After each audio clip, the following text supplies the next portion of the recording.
You have nothing to rely on in your life that's more crucial to your success as you move through life than your character and your personality.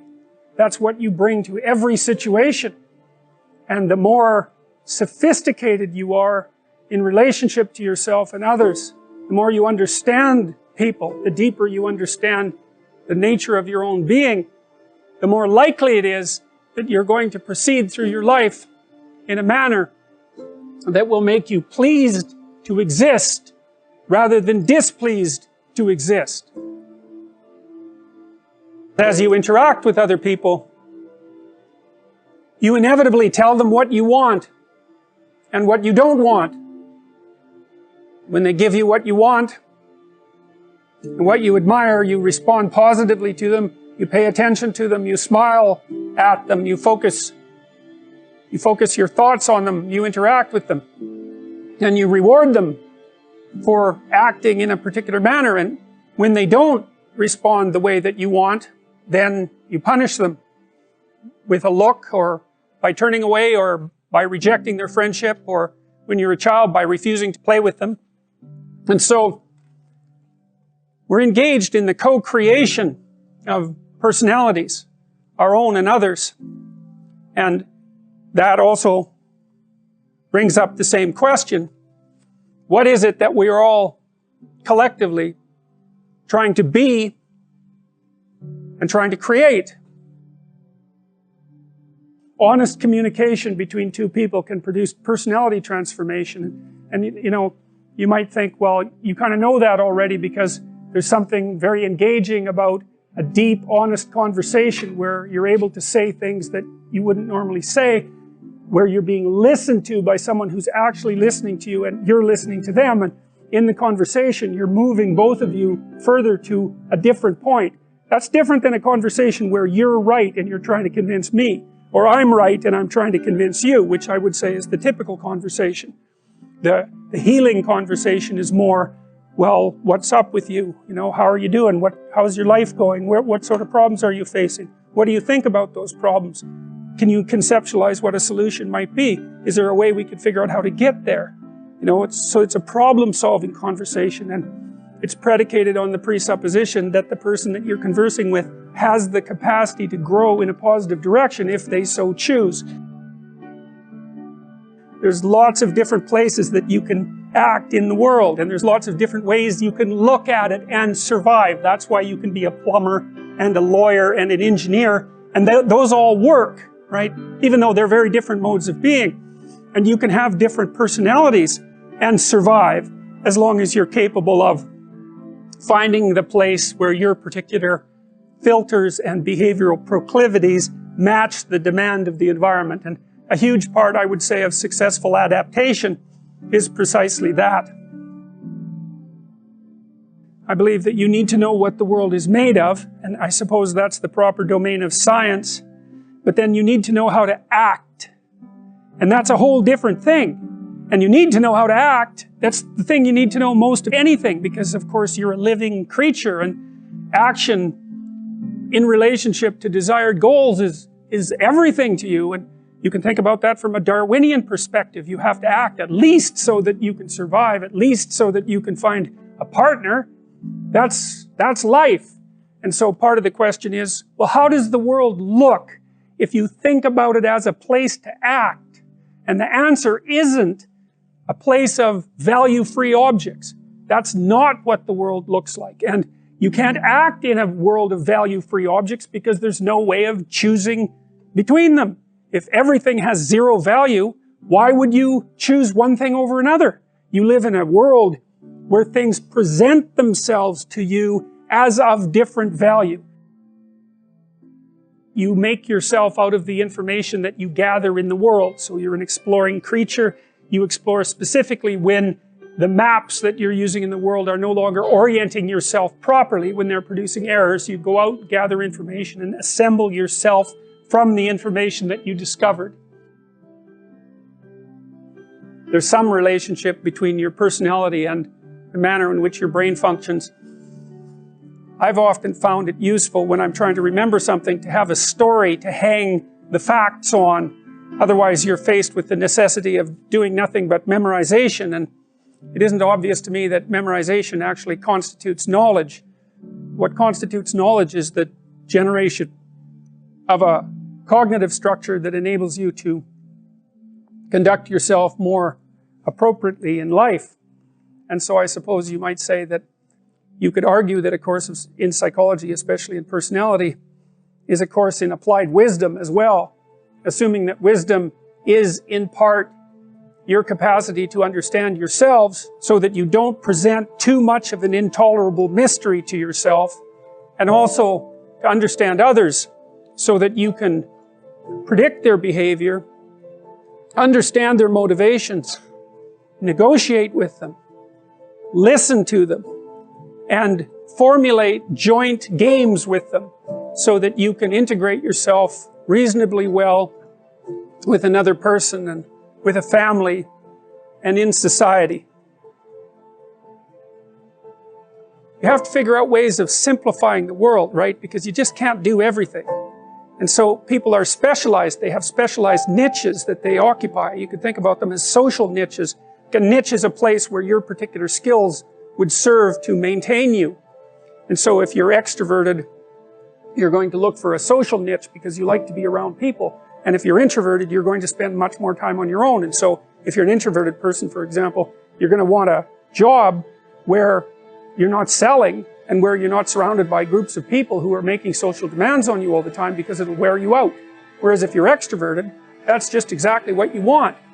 And so the extrovert sees the world as a place of social opportunity, and the introvert sees the world as a place to retreat from and spend time alone.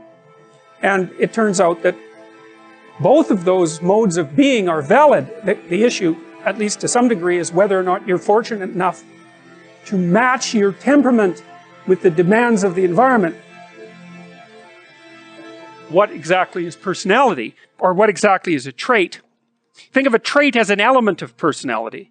And I think the best way to think about a trait is as a sub-personality. So you're made up of sub-personalities that are integrated into something vaguely resembling a unity, but the unity is diverse.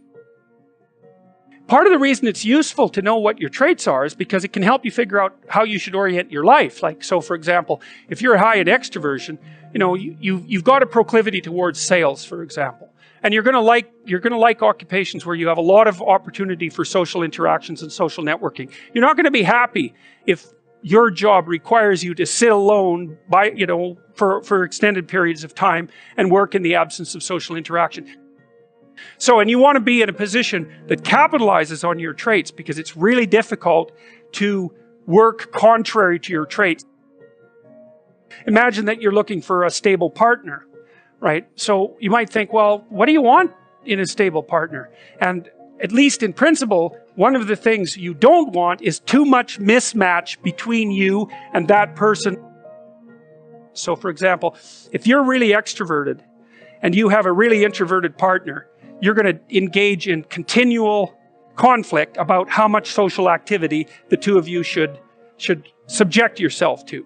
And it's very, very difficult for people who widely differ on those dimensions to come to consensus, because it's not just a matter of opinion, right? It's really a matter of different, if you're looking at extremes, of really different types of people. And the thing about introverts is they just don't enjoy large-scale social interaction that much. One-on-one, they're often fine, but in a group, they don't like that, and it tires them out. Whereas a real extrovert, it's like you isolate them and they just wither on the vine, because a huge part of what actually motivates them in a positive way is tangled up with social interaction.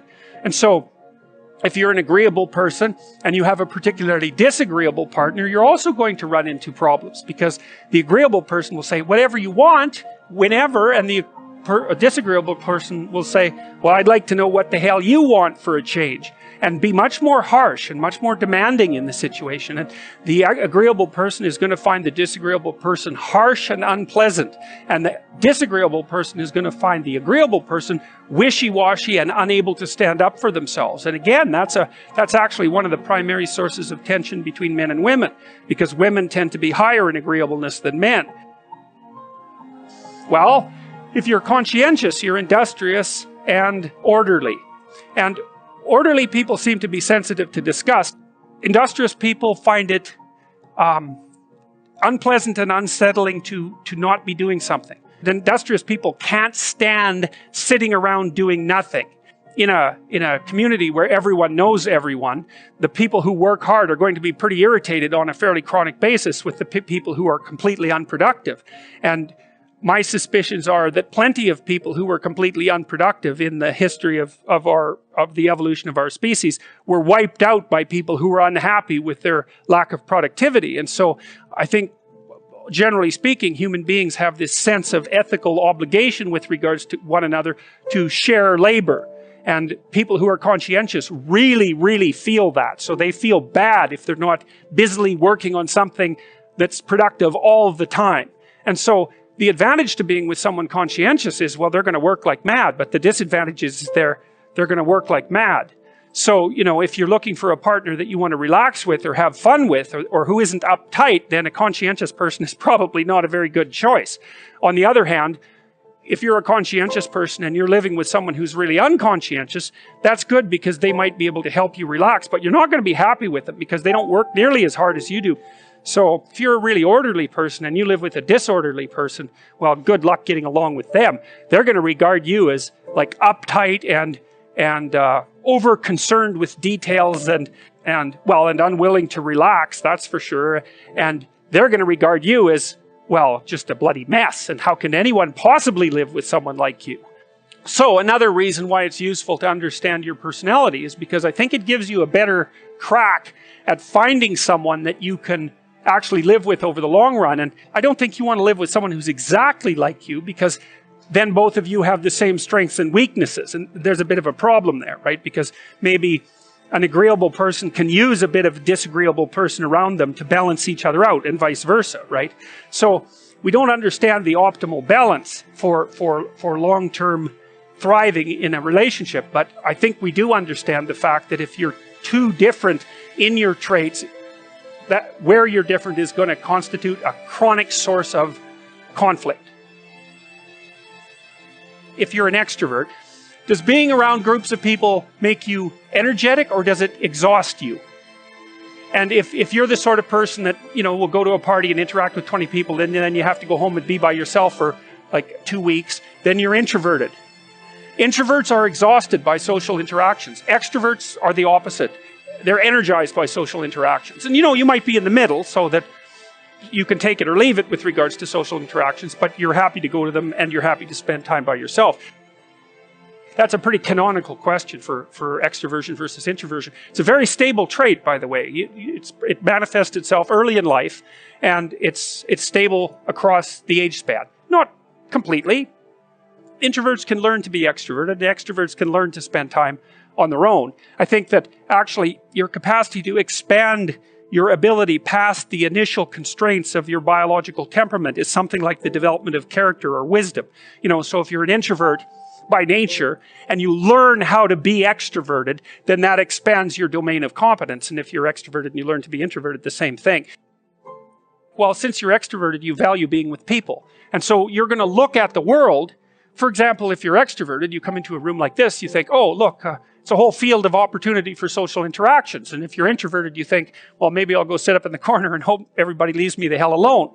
But so it's an a priori set of perceptual structures that you bring to bear on a whole sequence of environments. So for example, maybe you're high in openness versus low in openness. That's the creativity dimension.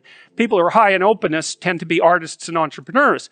And open people will look at other people as opportunities to engage in interesting intellectual conversations. And so you can tell when you're talking to someone open, especially if they're very high in openness, because they're going to want to talk to you about ideas or about aesthetics. That's what it's going to go right away. So that's how they view you, as a source of that sort of conversation. That's how they view the landscape. Someone who's high in neuroticism, which is a negative emotion dimension, is more likely to view the world as a place of threats to be protected against, because they're more anxious and more prone to emotional pain. So that's the frame of reference issue. So there's something about underlying fundamental psychological traits that determine, or influence at least, your value structures. And they do it at the level of perception. They also tend to set your goals. So extroverted people have as one goal the opportunity to engage with other people. So extroverts love parties. They live for parties. They love to tell jokes as well. That's a very good behavioral marker of extroversion. And so, because they value those sorts of things, they set them as goals in their life. Or you could say the extroversion operating within them sets them as goals within their life, depending on how deterministic you want to be about it. It's very necessary for people at some point in their life to dedicate themselves to a single game of some sort. You know, you have to become one thing at some point in your life. And the sacrifice, of course, is that you give up all the other things that you could become, but you don't really have a choice, because if you don't decide voluntarily to become one thing, you know, to become a disciplined adherent of some specific practice or profession or viewpoint, then you risk just aging chaotically, and you don't get away with not aging. So you might as well age into something that's actually something, rather than just remaining, or then just becoming an old child, which is really not a good thing. It's not a good thing to see, especially by the time people hit about 40. It's not pretty for them or anyone else. And even at 30, it's getting pretty old at that point. 40, it's like it's almost irreparable at 40. And the reason for that is you start running out of opportunities. When you're young and stupid, people don't care, because they think, well, you know, whatever. You've got decades of possibility still ready to unfold in you. But if you're in the same unspecified position at 40, people are much less forgiving, especially because if they're going to hire someone who doesn't know what's going on, or engage them in some sort of productive activity, they might as well take a chance on someone young and full of potential, rather than someone who's really lived more than half of their life already, because of course you have by the time you're 40.